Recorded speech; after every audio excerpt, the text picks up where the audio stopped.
ઉર્મિલા મિસ્ત્રી, વિલાસ, મિતેશ શાહ. જય સચ્ચિદાનંદ પૂજ્યશ્રી.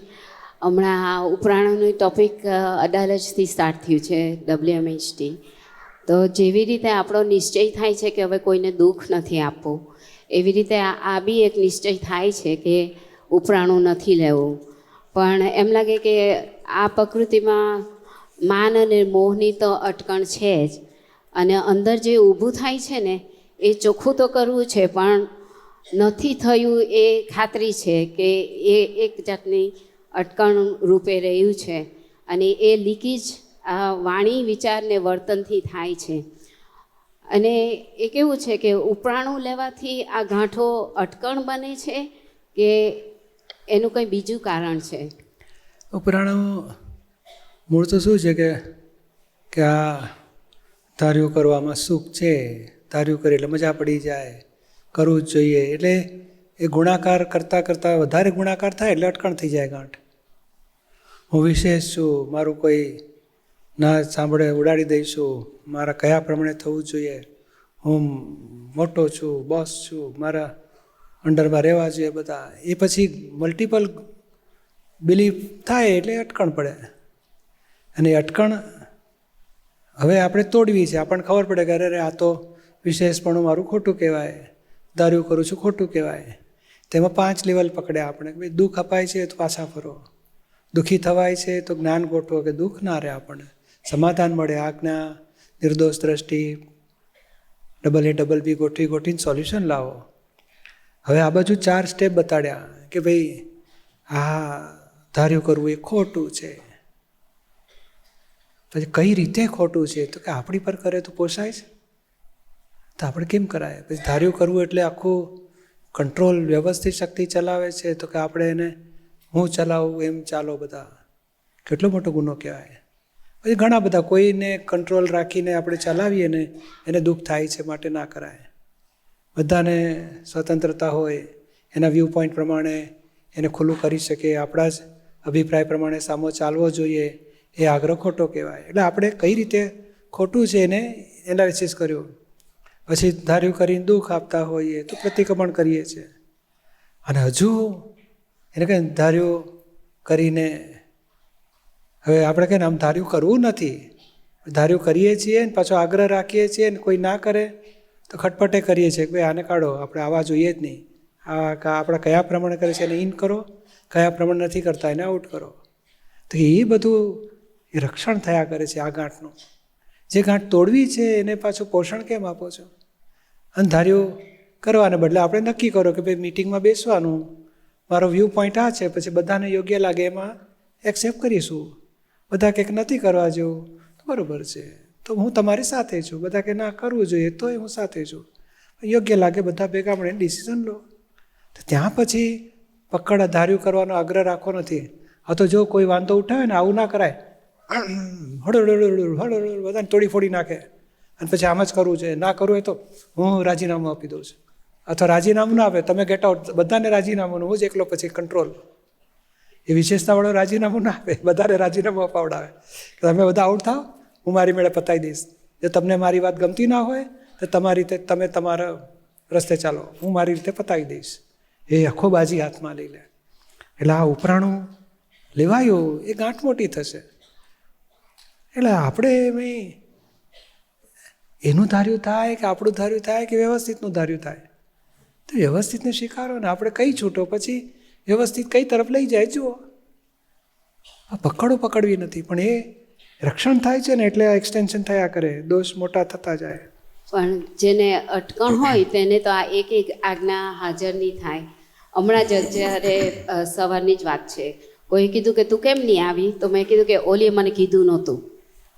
એટલે કેવું છે કે ઓટોમેટિક રક્ષણ પોતે એક જાતની અટકણ છે કે ઓટોમેટિક રક્ષણ થઈ જાય છે. પછી આપણને ખબર પડે એટલે આપણે વાંધો કે ભાઈ મને ખબર તો પડી હતી પણ મારાથી સંજોગ નહોતા એટલે અવાયું નહીં, પણ મને પહેલાં નહોતી ખબર, પછી મોડેથી ખબર પડી, પણ તારે મારે ટાઈમે હતો આવી શકત, પણ મને અપમાન લાગ્યું, મને પહેલાં કેમ ના કીધું, પછી કેમ કહ્યું મને, જાવ નથી જવું. એટલે મારી જ આડાઈથી હું નથી આવી, કોઈનો દોષ નથી આમાં. એવું કહી શકો તો ઉત્તમ છે, ના કહી શકાય તો મેં પસ્તાવો તો લો કે જો એક તો આડાઈઓ કરી ગયા નહીં, અને પેલા કેમ ના આવ્યા કીધું તો આપણે પેલાને ગુનેગાર ઠરાયો, આપણી ભૂલને ઢાંકી. આ ઢાંકવાથી કહે ને આપણી ભૂલો ઓછી થતી નથી. એટલે આ ઓટોમેટિક ઢંકાઈ જાય છે. હા, એ અહંકાર બુદ્ધિનો ધંધો જ આ છે, રક્ષણ કરવું. તરત છંછેડે કે તરત રક્ષણ થઈ જાય. પણ પછી આપણે જાગૃત થઈને પાછા તો ફરો. વાડી આવી શકો તો વાડી આવો, કહી શકાય તો કહી દો કે ભાઈ આ તમે કહો છો ને મેં આવો જવાબ આપ્યો તો મારો ખોટો છે, મારાથી મને મોડી ખબર પડી હતી, ટાઈમે હતો હું આવી શકત, મને આડાઈ ઊભી થઈ, બધાને ખબર છે ને મને કહેતા જ નથી, ચાલો મારે નથી જવું, પછી મેં ના આવી ત્યાં. પણ કોઈક વાર એવું થાય કે હિંમત જ નહીં થાય કે વાડી આવો, અને જ્યારે હિંમત થાય કે વાડી આવું ત્યારે હાટીલી નહીં હોય, ત્યાં કે હા હા ઓકે ઓકે, અને પછી અંદર સામાન્ય દોષિત જ ઠરાવ્યા હોય. એટલે પેલું પ્રતિક્રમણ કરતી વખતે શું થાય કે ના પણ હું તો સાચી હતી ને, કે ખરેખર એણે મને કીધું નહોતું એટલે હું નહોતી ગઈ. છેલ્લે કીધું તો એ કેમ ના યાદ કર્યું? ના, ત્યાં સુધી તો હજુ ઓલી બુદ્ધિ બતાવે નહીં, પણ ઓલું તો બતાવી દે કે એણે કેમ નહોતું કીધું, એટલે પછી હું કેવી રીતે આવું? જ્યારે ખબર પડે ત્યારે અડધો કપ તો અડધો કપ ચા તો પી લો, અડધી મીટિંગ તો અડધી મીટિંગ, ચા તો વળી. પણ ના આડાઈ ઊભી થાય, પહેલાં કેમ ના કહ્યું, માટે મને હમણાં ખબર પડી છેલ્લી મિનિટે, હવે મને ટાઈમ નથી. નવરા બેઠા હોય ઘરમાં, આમ નવરા જ હોય, ખબર છે કે ત્યાં પહોંચી વળાય. આડાઈનું કામ પૂરું કરવાનું ને, આડાઈને પાલન આપવાનું, પોષણ આપવાનું, એને મોટી કરવાની આડાઈ બેટીને. પણ એ આડાઈ ને ઉપરાણું બે કેવી રીતે આમ સહજ રીતે ઊભું થઈ જાય, પછી એમાંથી નીકળતા બહુ વાર લાગે છે. એટલે પછી પાછા ફરવું જોઈએ કે ભાઈ ચાલો મને ખબર પડી 5 મિનિટ તો 5 મિનિટ, ચાલો હું પહોંચી જઈશ. સરળ માણસ. સરળતા એટલે શું કે સારું મને ખબર પડી છે, હવે હું આવું છું, હા, અને તરત જ 2 મિનિટમાં તૈયાર થઈને પહોંચી ગયો હોય. ભલે ને પોણો કલાકમાં 5 કલાક જતો રહ્યો, પોણો કલાક તો મળ્યો. હવે પોણો કલાક જતો રહ્યો ને 5 કલાક મળ્યો, કલાકમાંથી 5 કલાક તો મળ્યો. સરળતા એટલે શું, બીજી વખત તમે આડાઈ ના કરો ને એટલે પેલાને પ્રેમ આવે કે અરે આને કહેવાનું ભૂલાઈ ગયું, બીજી વખત પહેલેથી કહી દઈશું. અને આપણે આડાઈઓ કરીએ ને એટલે એ લોકોના મન બગડી જાય કે આમ એને કહેવા જેવું જ નહીં, કકડાટ જ કરે છે, જવા દો નીચે. એટલે એના ભાવમાં સંયો થઈ ગઈ, કેવું નથી કેવું નથી કેવું નથી, એટલે બીજી વખત મિટિંગમાં કહેવાનું ભૂલી જ જાય બધા. અને સરળ હોય ને તેને લોકો યાદ કરીને બોલાવે કે ભાઈ આવજો ને, મજા આવે છે, કેટલા ભલા માણસ છે, ચાલ બોલાવાને, એને ભલો કંઈ દખલે નથી કરતો, કેટલા સારા છે, અને સાચી વાતચીત કરતા હોય છે, સાચી સલાહ આપતા હોય છે, ભલું હોય છે, એનું કંઈ દખલવાળું નથી હોતું. એટલે એને બોલાવવાનું ગમે એ ખરું, એની સંયો થઈ જાય કે નેક્સ્ટ ટાઈમ ભૂલવા નથી, એમને બોલાવીશું છે. એટલે બોલો આપણી જ આડાઈઓ આપણા અંતરાયનું કારણ બને છે. પછી ભૂલો બધાની કાઢીએ, લોકો આવા થઈ ગયા છે ને અમારા જેવા જૂનાને તમને બાજુ મૂકી દે છે, એટલે પણ તમે ડખો કરો છો, એ ડખાથી લોકો ફેંકી દે તમને. એટલે આ જે ચોખ્ખું નથી થતું એ કેવી રીતે હવે સ્ટાર્ટ કરવું કે એ લીકેજ નહીં થાય? કારણ કે જે વાણીમાં નીકળી જાય છે ને પછી બહુ જ પસ્તાવો થાય કે આવું બોલવું જ નહોતું અને બોલાઈ ગયું. હા, પસ્તાવો તો લો એટલું તો સારું છે. બની શકે તો વાળી આવો કે ભાઈ તમને મેં આ કહ્યું પણ મારી આડાઈઓ હતી એટલે નથી અવાયો અને મારી ભૂલ જ છે, સોરી. થઈ ગયું, બહુ મોટું પાવર તૂટશે, પેલો અહંકારના રક્ષણ તૂટશે. ના થાય તો કલાક બેસીને પછી રોજ 15 દાડા મહિના સુધી સામાયિકમાં, દરેક સામાયિકમાં 5-10 મિનિટ કાઢવાની કે આ કેવી પ્રકૃતિ ભારે છે, આવા દોષો, આવી બધી રક્ષણો થાય છે, આ તો ખોટું કહેવાય. તો આવા બીજા ક્યાં રક્ષણ કર્યા, ક્યારે કર્યા, આગળ ક્યારે કરેલા, પહેલાં ક્યારે કરેલા, કોઈ સાથે વ્યવહાર બન્યા ત્યારે આવું તોફાન કરીએ છીએ, તો આ તો ઢગલે બંધ કરીએ છીએ, આ જ ધંધો માંડ્યો છે.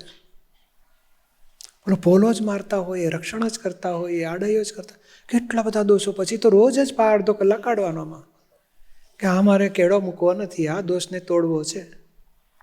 અને કોઈ આપણા તરફનો પુરુષાર્થ કેવો હોય છે, દોષને જેમ કે ધાર્યું કરીશું તો મજા આવશે, તો કેવી રીતે ધાર્યું કરીએ, કેવી રીતે મજા આવે, પછી ધાર્યું કર્યું મજા આવી ગઈ, તે કેવી રીતે વધારે ધાર્યું કરવું એના ગુણાકાર કરતા હોય છે.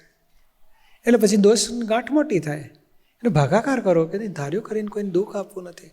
અને ધાર્યું કરવાનું શું, મારા વ્યૂ પોઈન્ટ 100% ક્યારે સાચા હોય છે, કોઈક દાડો 10% સાચા, 90% ખોટાય પડે છે. માટે બીજાના વ્યૂ પોઈન્ટને લો, બધા ભેગા મળીને બેસ્ટ ડિસિઝન લો. દાદા કહે છે 5 જણા સંપીને કામ કરે તો કોઈ દાડો બગડે નહીં, અને હું જ મારું ધાર્યું કરીશ તો બગડશે, મૂકો પડતું. અને કેમ કરીને પેરવીમાં રહેવું પડે, પાછા નીકળવાની. ત્યારે આપણે ગુણાકાર કરતા હોય, વધારે ધાર્યું કરું, આ માનતો નથી હવે એને સીધો કરવો પડશે, પેલો માનતો નથી એને સીધો કરો, આ 5 જણા માને છે એને બરોબર કબજામાં જ રાખવા છે. એ લોકોને એટલું માન આપે, આપણા કર્યા પ્રમાણે કરજો, હા, ખુશ ખુશ રહે એવું સાચવે એ લોકોને. આ તોફાન માંડ્યા છે. આપણે સંસારી, પક્કા સંસારી થવું છે, મોક્ષે જવું છે. એટલે આ તોફાનને વિરોધમાં બેસો કે તું આ ખોટું કરે છે, પછી પસ્તાવા લેવડાવો, પછી ચાન્સ મળે તો બીજી વખત કોઈ પકડ્યા વગર ફાઇલ પૂરી કરો, મિટિંગમાં બેસો, વાતચીત કરો, સોલ્યુશન લાવો. આપણી પકડ્યા વગર તમારી શક્તિ વધી જશે. પછી ધીમે ધીમે બીજી વખત, ત્રીજી વખત, પછી નોર્માલિટી આવી જશે. અને કોઈક વાર એવું થાય કે આપણે એક્સેપ્ટ કર્યું છે કે ધારો કે ઇનફ ટાઈમ નથી એટલે આપણે ત્યાં પહોંચવાના નથી, અને આપણે એક્સેપ્ટ કરી દીધું, પછી શું થાય આફ્ટરવર્ડ્સ તમને કંઈ નોંધ કે કંઈક ચોંટી ગયું હોય તો પછી કે પણ એ લોકોને તો ખબર છે ને કે આપણને આટલો ટાઈમ લાગે તો આગળથી કહેવું જોઈએ ને. એટલે પછી પાછું બુદ્ધિથી આખું અંદર ડિઝાઇન કરી નાખે કે ના, ખરેખર એ લોકોની જ ભૂલ છે. હા, એ લોકો કોણ? શુદ્ધાત્માની ભૂલ છે ના, કે ચંદુબેનની ભૂલ છે? કોઈની ભૂલ નથી, પણ આપણી બુદ્ધિ બધા કોની ભૂલ પૂછો ને, પૂછો તો ખરા. મેં ઉર્મિલાને કોની ભૂલ કાઢ્યું તું? ચંદુબેનની ભૂલ કે શુદ્ધાત્માની ભૂલ? કોની ભૂલ? એ તો આપણો જ વ્યવસ્થિત એવું તારે કાનમાં અવાજ ના આવ્યો, એ આવો વહેલા એ ન સાંભળવા મળ્યું, એમાં કોની ભૂલ? કોણ ભોગવે છે અત્યારે? આપણે જ ભોગવીએ ને. આપણે એટલે હું નથી ભોગવતો, તું જ ભોગવે છે. એ પકડવાની બુદ્ધિને અહંકારને કે ભાઈ હું નથી ભોગવતો, તું ભોગવે, તારી ભૂલ. આપણે કરવા માંડી, અને ભૂલ વખતે એ લોકોની ભૂલો કાઢી, ત્યારે હું સાચી. મારી જ ભૂલ કહેવાય. હા, તો પકડવાની, તારી ભૂલ તને લાગે છે ને, દાયી થઈને હવે પ્રતિક્રમણ કર, અને ફરી કોઈ દાળ ભૂલ ના કાઢીશ. રક્ષણ નહીં કરવાનું બોલો ના, આવીને પકડો ને. પણ એ ચોંટ એ નોંધ થઈ જાય છે એટલે ચોંટી રહી છે ચિત્ત. આપણે ધોયું નથી માટે ચોંટી રહ્યું છે. ધોઈ નાખો ને, બીજી વખત નોંધ વગર ના હોવા છે કે ના, એ શુદ્ધાત્માને ભરેલો માલ વ્યવસ્થિત ને તાબે. એટલે વ્યવસ્થિત જેમ પોસ્ટમેન ટિકિટ ના લાવ્યો, અરે પેલે ટપાલ બીજે આપણે 10 તારીખે જવાનું હોય ને 9 તારીખે ઠેઠ આપી ગયો ટપાલ, તો આવ્યું એના ખુશમાં જ હોય કે મોડી કેમ આવી એના કકડાટ કરવાનો હોય? ખુશમાં હોવું જોઈએ. પેલાને 1 તારીખે મળ્યું, આને 1 તારીખે મળ્યું, આને 1 તારીખે, મને 9મી તારીખે મળ્યો. એટલે 11મી મળે તો શું કરત? એક થાવ ખુશ કે ચાલો મળ્યું તો કરો. એટલે આ બુદ્ધિને છેતરવાની છે, એ આવડું પકડે છે. આપણે એના પક્ષમાં રહીને દુઃખી થઈએ છીએ અને પોષણ આપીએ છીએ. અને એને કાયમ વિરોધમાં બેસો કે નહીં, તારી વાત નહીં ચાલે અહીંયા, હે? એને અસંતોષ જ ઊભો રહી, અને હા, એવું થશે. તમારે ઓળખી જવાનું પ્રકૃતિ આટલી આવી છે, પછી ધીમે ધીમે કળાથી રસ્તો કર્યા કરવાનો કે ના, આપણે આટલું તો મળ્યું છે, એમાં શું દુઃખી થવાનું? એટલે જે છે આપણા હિસાબે મળ્યું છે. બોલો, આ વ્યવસ્થિત આપણને સપ્લાય કરતું હશે કે આ માણસોની શક્તિ હશે આપણને સપ્લાય કરવાની? વ્યવસ્થિત. અને વ્યવસ્થિત એટલે આપણા હિસાબ પૂરતું આપણને મળશે કે પછી એ લોકો સામે આપે એટલું જ મળે આપણને? આપણો હિસાબ હોય. તો પછી કોની ભૂલ કાઢશો આમાં? અરે તમે જ્ઞાન બોલો, આજે તમે પ્રકૃતિ એ અજ્ઞાનથી ઊભી થયેલી છે, બાવા પાસે અજ્ઞાન છે, આપણે જ્ઞાન બોલો કે આ જ્ઞાન સાચું કે તારું જ્ઞાન સાચું. એ કબૂલ કરશે કે ના, દાદાનું જ્ઞાન સાચું, એટલે પડી પ્રકૃતિ. પછી શ્રી શક્તિ આપજો, આની સામે વિરોધ રહેવાય. વિલાસ મિતેશ. મને છે થોડું કન્ફ્યુઝન થાય છે કે કોઈ મને કાંઈ કામ સોંપ્યું હોય અને મેં મારી સમજણ પ્રમાણે અને મારા વ્યૂ પોઈન્ટ પ્રમાણે કર્યું હોય, અને પછી જે વ્યક્તિ આપ્યું હોય કામ એમ કહે કે આ કેમ આવી રીતના કર્યું, ના હોવું જોઈએ કે તેમ, તો ત્યારે હું એક્સપ્લેન કરું કે રીઝન્સ કેમ એવી રીતના કર્યું છે, તો એને ઉપરાણું કર્યું લીધું કહેવાય કે? તમે મને જે સોંપ્યું તો પતાવવાનું, પણ મને વિગત નહોતી આપી, મેં પૂછી પણ નહોતી, એટલે મને આ રીતે આવડ્યું છે, એ રીતે મેં કર્યું છે, એમાં ખુલાસો કહેવાય એને. અચ્છા, એને ઉપરાણું ના કહેવાય. ઉપરાણું તો પછી આવે. પણ આ તો કહેવાય કે ભાઈ તમે મને કહ્યું હતું ને, મેં પૂછ્યું પણ નહીં કે કેવી રીતે કરવાનું, મને મારી સૂઝથી મેં આવી રીતે કર્યું છે, અને આપણે બીજી કોઈ લાંબી ચર્ચા નહોતી થઈ કે કેવી રીતે કરવું ને, એટલે પછી મને સૂઝ્યું એ રીતે મેં કર્યું છે. પછી કે નામ નથી કરવાનું, તો ઓકે, હવે શું કરવાનું છે, ચાલો નવેસરથી નવી ડિઝાઇન ફેરફાર કરો. હા, એટલે અને ખરેખર અમે બે વ્યક્તિ છે, એક આપણે કામ કરનારા છે અને પેલું કામ સોંપનારા છે. કામ સોંપનારાએ શું જોવું જોઈએ કે 85% તો ઓકે ચાલે એવું છે ને, અરે 80% ચાલે એવું તો ચલાવી લો, પછી બહુ ભૂલો નથી કાઢવી. માણસ પુટ ઓફ થઈ જાય.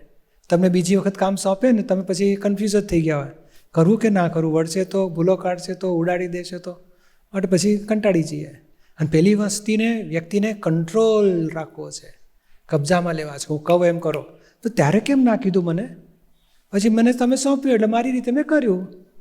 તો પછી હવે ભૂલ કાઢવાનો અધિકાર નથી આપણને. સોંપ્યા પછી એને વિગત ના કહી હોય તો પછી એની રીતે કરે તો પછી એને ઉપરથી ના તમે બરોબર જ કર્યું છે અને સરસ જ થયું છે, આ તો બરોબર જ છે, એક્સેપ્ટ જ કરી લેવાનું હોય. અને કદાચ કેવું હોય તો કે 2% ફેરફાર કર્યો હોત તો સારું હતું, બાકી આમ બરોબર છે, અત્યારે હમણાં જવા દઈએ, ફ્યુચરમાં આ કામ આવે ને તો આટલું 2 વસ્તુ ફેરફાર કરજો, બાકી બહુ સરસ છે. તો શું તમને હિંમત રહે? અને મારું મેં કંટ્રોલ પણ છોડ્યું, તો જ આ પ્રગતિ થાય. અને તમારા તરફથી તમારી જગ્યાએ હું આવું તો શું કરું? ઢીલું મૂકી દઉં. તમને શું લાગે છે?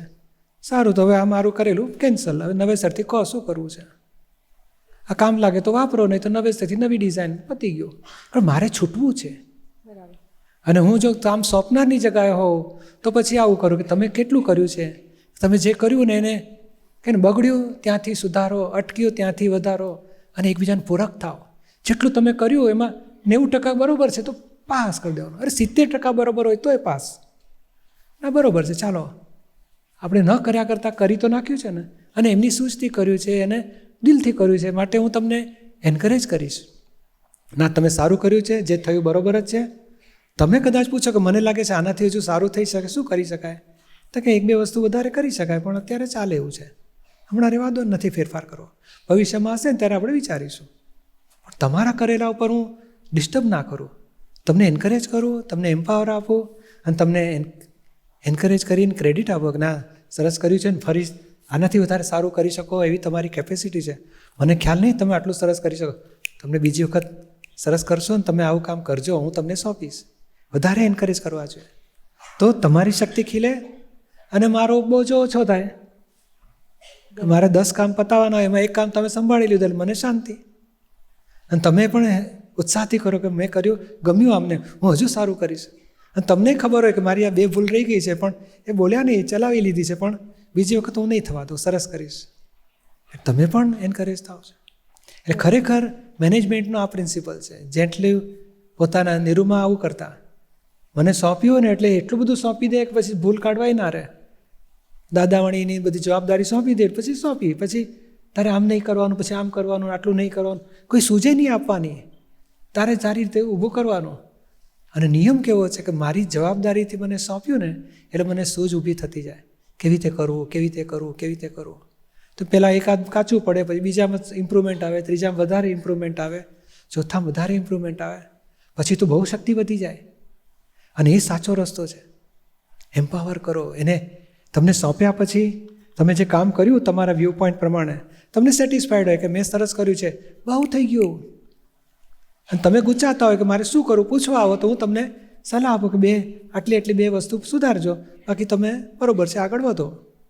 તો તમને પાવર આપ્યો કહેવાય. અને તમે પૂરું કરશો ને તમને સંતોષ રહેશે. બીજી વખત તમે ઉત્સાહથી નવું કામ સ્વીકારવા માટે તૈયાર થશો. એટલે હા સાચો રસ્તો છે. હવે ભૂલ કરવી ને એ યોગ્ય રસ્તો ના કહેવાય. હવે 2 ભાગ પડે છે, એની માટે યોગ્ય નથી, પણ આપણે એની જગ્યાએ હોય ને એટલે હું તો કહ્યું ને ભાઈ, હું આખું કામ મારું છોડી દઉં કે સારું નવેસરથી ચાલો નવી વાત. તમને લાગે આમાં યોગ્ય લાગતું હોય તો એટલો ભાગ સ્વીકારો, નહીં તો પછી કેન્સલ કરી નવો પ્રોજેક્ટ. અને તમને લાગે બીજાની જરૂર તો બીજાને લઈ આવો. કારણ એને હોય કે આ મારા કયા પ્રમાણે, એને શું હોય કે આટલું જો સારું કરશે ને પછી જો લોકોમાં એની ક્રેડિટ વધી જશે તો મારી વેલ્યુ ખલાસ થઈ જશે.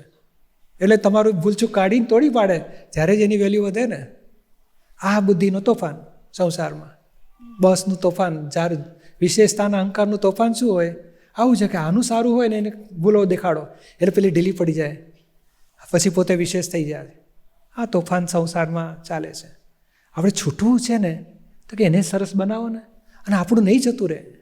એક જાતની ઇન્સિક્યુરિટી હોય છે કે મારું જતું રહેશે, આ હોશિયાર બની જશે તો એની વેલ્યુ વધી જશે, પછી લોકો બધા એને પૂછતા હશે, મારી વેલ્યુ જ નહીં રહે, મને આઉટ કરી દેશે. અરે નહીં બને એવું. ખોટી ઇન્સિક્યુરિટીથી આ કંટ્રોલ છોડી નથી શકતા. અને બધી ઠેર ઠેર આ પ્રોબ્લેમ છે. કારણ આ જ્ઞાન હવે મળ્યું. પ્રકૃતિ તો ગયા બહુની બાંધી લાયેલા છે. ધાર્યું કરવું, વિશેષતા ને કંટ્રોલ ને હું જ કરું ને કોઈને ના કરવા દઉં, અને પૂછીને કરો, પૂછ્યા વગર કરશો તમારું નહીં ચલાવવા દઉં. એ તોફાનથી સંસારમાં આ જ હોય બધે. અહીં એકલું માનનું તોફાન છે ને બહાર બધે પૈસાનું તોફાન હોય ઓફિસોમાં, પણ તોફાન તો આ જ હોય, માનના સ્વરૂપો છે. લક્ષ્મીના આધારે ચાલતો હોય વ્યવહાર. પેલું લાલચના ગરજના માર્યા પૂરું કરે.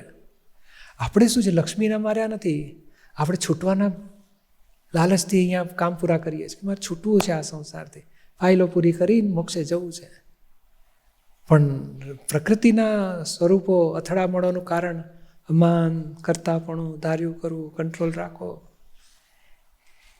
એ છે જ મોટો પ્રોબ્લેમ. એટલે એને જેને છૂટવું છે ને એણે એડજસ્ટ થયા કરવાનું.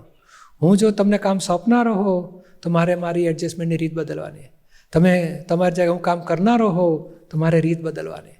દરેક વખતે મારે છૂટવું છે એ જાગૃતિપૂર્વક અને દાદાને સિન્સિયર દાદા માટે કરું છું, નહીં કે આ વ્યક્તિઓ માટે કરું છું. એટલે પછી મારું કામ દાદાને સિન્સિયર છે, હું દાદાને માટે કરું છું, દાદાના મહાત્માઓ માટે. એટલે મારે દાદા માટે મને અર્પણતા છે એટલે માટે કરું છું. એટલે ફેરફાર થાય, કરવું બદલવું પડે તો હું એડજસ્ટ થઈને કામ સિન્સિયરલી કરે જઈશ. હું આડાઈઓ નહીં કરું કે મને સોંપ્યું તમે બગાડી નાખ્યું, મને કાઢી મૂકીને મારે નથી કરવું. આડાઈઓ બાડાઈઓ નહીં કરવાની. જય સચિદાનંદ.